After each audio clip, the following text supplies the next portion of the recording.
Hello students, class 9 कैसे हो आप सभी। हम लोग केमिस्ट्री का सेकंड चैप्टर कर रहे हैं जिसका नाम है is matter around us pure, है ना। फर्स्ट पार्ट में हम लोगों ने इंट्रोडक्शन किया था कि जो मैटर्स हैं उनको क्लासिफाई किया था बेसिकली टू पार्ट्स में। First is pure, second is impure, है ना। जो इम्प्योर होता है उसका एक और नाम होता है, क्या नाम होता है कि मिक्सचर्स, है ना। जो प्योर सब्सटेंसेस होते हैं, जो यानी शुद्ध होते हैं, इनको दो पार्ट में बांटा था। फर्स्ट था एलिमेंट, सेकंड था कंपाउंड्स। हम लोग आज इसी के ऊपर चर्चा करने वाले हैं, प्योर सब्सटेंसेस की और एलिमेंट्स की। फिर मैं जब नेक्स्ट वीडियो में मिलूंगा तब बात करूंगा मैं कंपाउंड्स की।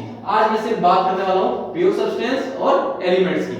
Let us start. Pure substances क्या होते हैं? A pure substance is one that has a uniform composition and always has the same texture, color, taste. ध्यान से, texture, color, taste at a given temperature and pressure, है ना। एक pure substance क्या है? एक ऐसा सब्सटेंस जिसमें क्या हो, यूनिफॉर्म कंपोजिशन हो, मतलब एक जैसे ही उसके अंदर सारे कंपोजिशन हो, सबका सभी जो भी वहां पे सब्सटेंसेस हैं सबका कंपोजिशन एक समान हो, है ना। और उनका जो वो हमेशा कैसा रहे, उनका टेक्सचर देखने में एकदम सेम रहे, उनका कलर ना बदले, उनका स्वाद ना बदले, जो भी वो पूरा सब्सटेंस है वो ऐसे सब्सटेंस को हम लोग क्या बोलते हैं? Pure substance. चाहे वो किसी भी टेम्परेचर पर हो या उसके ऊपर कितना भी प्रेशर आप अप्लाई कर लीजिए, है ना।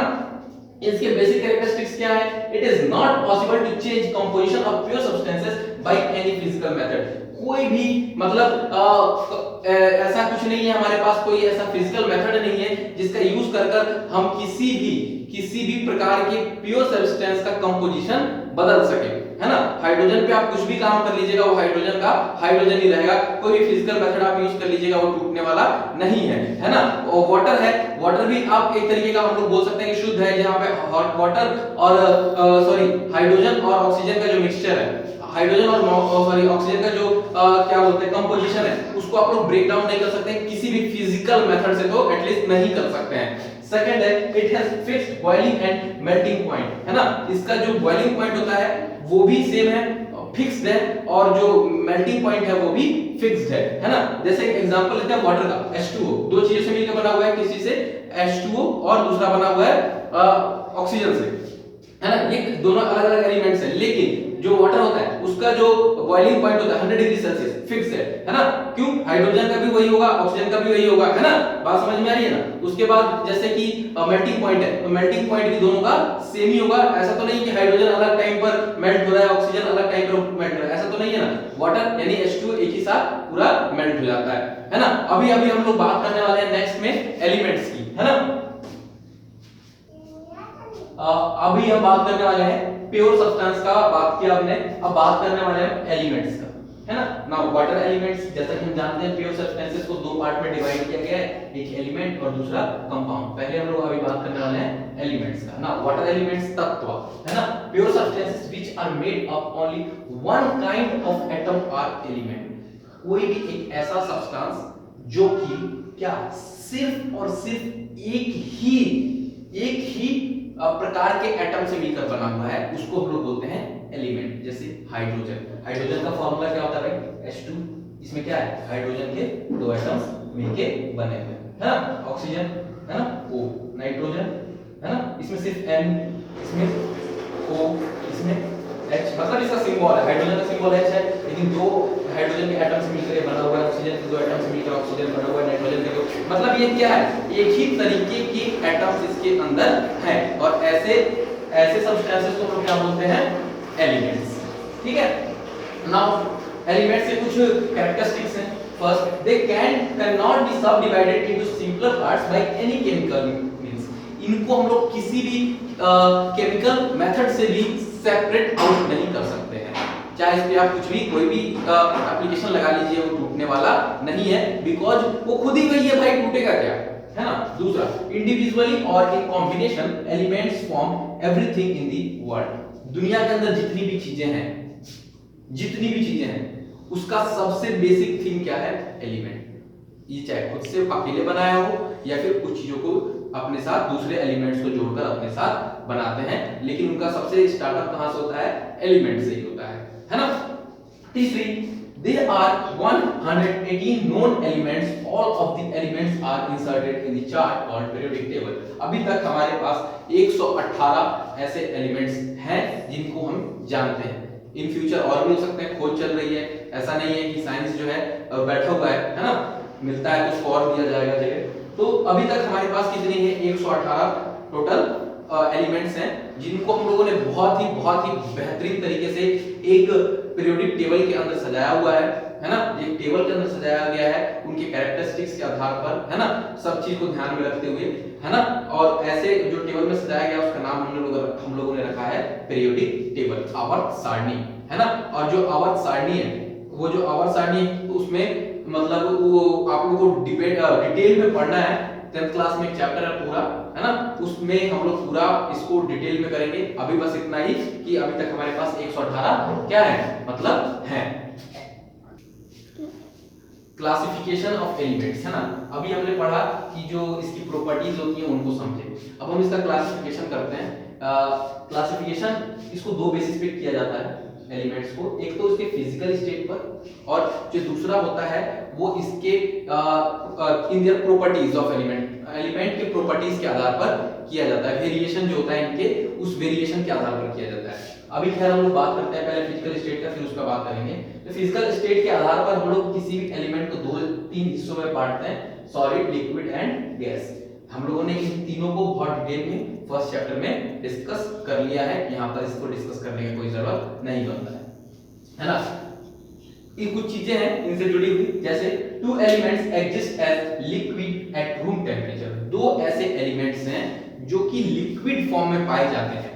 फर्स्ट है मर्क्यूरी और सेकंड है ब्रोमीन, है ना. मर्क्यूरी और ब्रोमीन दो ऐसे एलिमेंट्स हैं जो रूम टेम्परेचर पर किस अवस्था में पाए जाते हैं? तो लिक्विड अवस्था में पाए जाते हैं, लिक्विड स्टेट में पाए जाते हैं. उसके बाद 11 ऐसे एलिमेंट्स हैं जो कि रूम टेम्परेचर पर गैसियस फॉर्म में पाए जाते हैं, गैसियस स्टेट में पाए जाते हैं, है ना. 11 elements exist as gas at room temperature. First one is hydrogen, second one is oxygen, radon, krypton, neon, helium, argon, फेनॉन, क्लोरीन, फ्लोरीन एंड नाइट्रोजन, है ना. ये 11 ऐसे एलिमेंट्स हैं जो कि रूम टेम्परेचर पर किसमें होते हैं? गैसेस में. और ब्रोमीन एंड मर्क्यूरी दो ऐसे एलिमेंट्स हैं जो कि रूम टेम्परेचर पर कैसे होते हैं? तो लिक्विड स्टेट में. और बचे हुए जो रह गए वो किसमें रहते हैं? सॉलिड स्टेट में, है ना. दूसरा है एक यहाँ पर, एक और यहाँ पर टर्म आ रहा है, उसको मैं सोच रहा हूँ चर्चा कर लूं, है ना. ध्यान रखिएगा, जो नंबर ऑफ एटम्स जितने भी प्रेजेंट होते हैं उसके आधार पर भी इन एलिमेंट्स का हम लोग क्लासिफिकेशन करते हैं. नंबर ऑफ एटम्स, है ना. तो नंबर ऑफ एटम्स के आधार पर अगर हम लोग इसका बात करें तो जैसे कि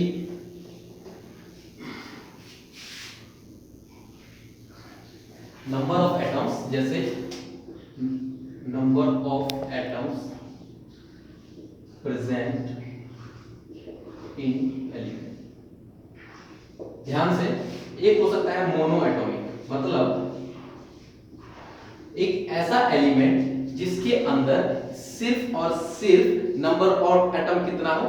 1. Only 1 atom in element, only 1 atom in element. जैसे कि एग्जांपल के लिए ले सकते हैं हीलियम, हीलियम के अंदर एक ही होता है. आयरन ले सकते हैं, है ना. फेरस, इसके अंदर भी एक ही होता है. तो ये सब इसका एग्जांपल हो सकता है. दूसरा हो सकता है डायटोमिक, है ना. मतलब इनके अंदर कितने होते हैं? Combination of 2 atoms may give you 1 molecule. मतलब 2 एटम्स का कॉम्बिनेशन जो हमको एक मॉलिक्यूल देता है ना. ऐसे बोल सकते हैं combination of 2 atoms, combination of 2 atoms may give you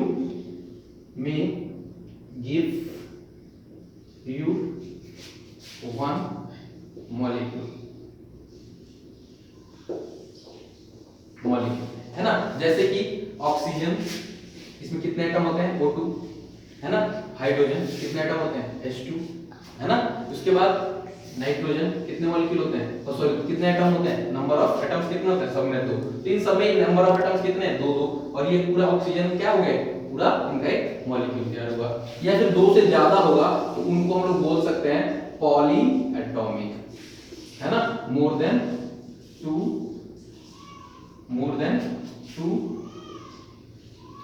atoms, है ना। तो ये सब क्या है, पॉली एटॉमिक हो सकता है ना। अब हम इसका क्लासिफिकेशन करने वाले हैं based on the variation in their properties, है ना, बेस्ड इन देयर प्रॉपर्टीज। तो इनके प्रॉपर्टीज के आधार पर अगर हम बात करें, उसमें भी इनको हम लोगों ने 3 पार्ट में बांटा हुआ है ना, based on their properties, based on their properties. First metal, second non metal and third metalloids, है ना। मेटलॉइड्स बोल सकते हैं इसको, ये सेमीकंडक्टर्स जो हैं मेटलॉइड्स।